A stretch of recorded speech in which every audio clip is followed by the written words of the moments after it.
Good evening. I have now tried to record an introduction to this video 5 times, so now I'm just gonna roll with it. I'm drinking a cup of tea, but I nearly choked on it, so maybe my voice is a bit off. But I'm gonna look at some videos and talk about them. I'm gonna analyze my own back handspring. I'm gonna look at the technique, and I hope you can learn something from how I'm looking at the movement. I'm certainly looking forward to next time I can train so that I can try and implement some of these things that I will show you. So let's switch over to the video app, and yeah, I made a bunch of different entries to back handspring. So let's just watch a couple of them without pausing too much. And first of all, I'm just super happy to be able to do this. I love that movement, and I'm not a gymnast, wasn't trained as one.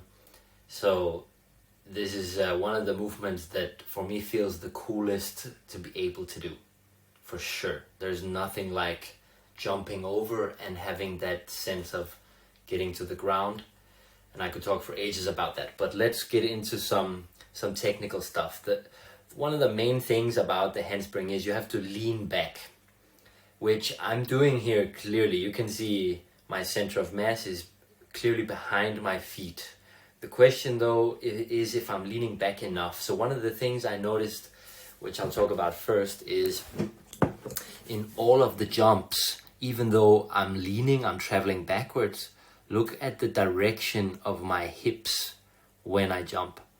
My jump translates into my hips going straight up. See that line there? My hips aren't really going so much back as up. The same goes for, I think it's most of the videos. Watch how I just thrust my hips straight upwards. And this is, yeah, I mean, it just has the effect that it has. So I've got more of a curvy jump.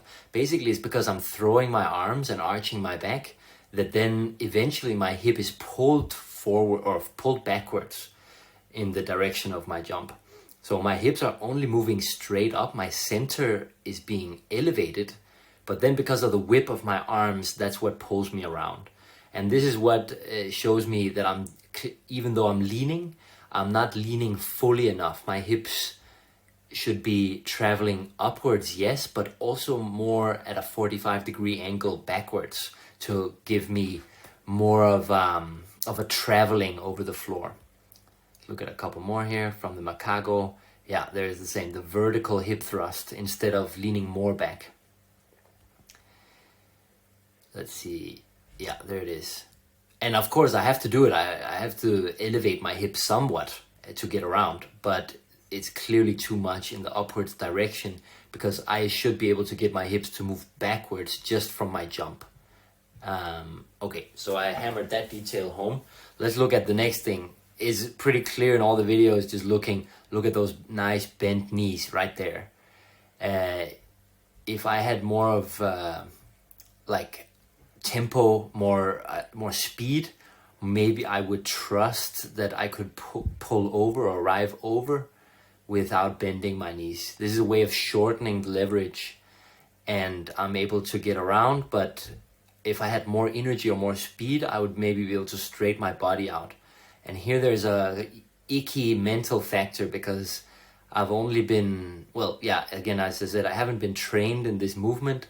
So bending the knees just feels so natural to me, and it's really freaky to try and change that.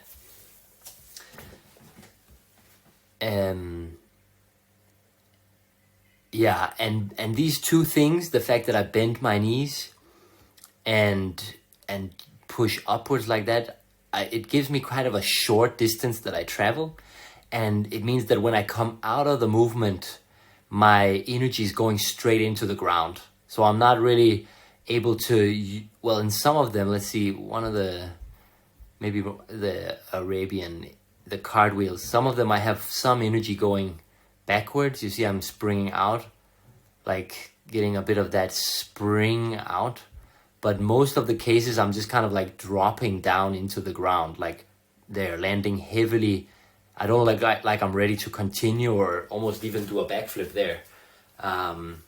Yeah, so it's basically a short bent leg survival handspring that I'm doing, and yeah, much to improve upon. However, I am surviving, I'm not dying. And yeah, I just wish, you know, when I look at this, I'm just seeing that landing shape right here. Optimally, I would have more straight arms, straighter, everything would be, you know, straighter and stiffer, and I would take more shock through my scapula, my shoulder blades, instead of absorbing by bending my arms so much. Again, this would require more of a horizontal speed, because I'm just leaning into these. I'm not really running or sprinting into them. And horizontal speed would help me. Let's just watch the video again one last time. Horizontal speed would let me not dive into the ground, but have a lighter contact almost as I travel over the ground instead of landing down into the ground. And yeah, my vibe is definitely this heaviness downwards. So I do have the ability to jump, but for sure there's room for improvement to become more dynamic here.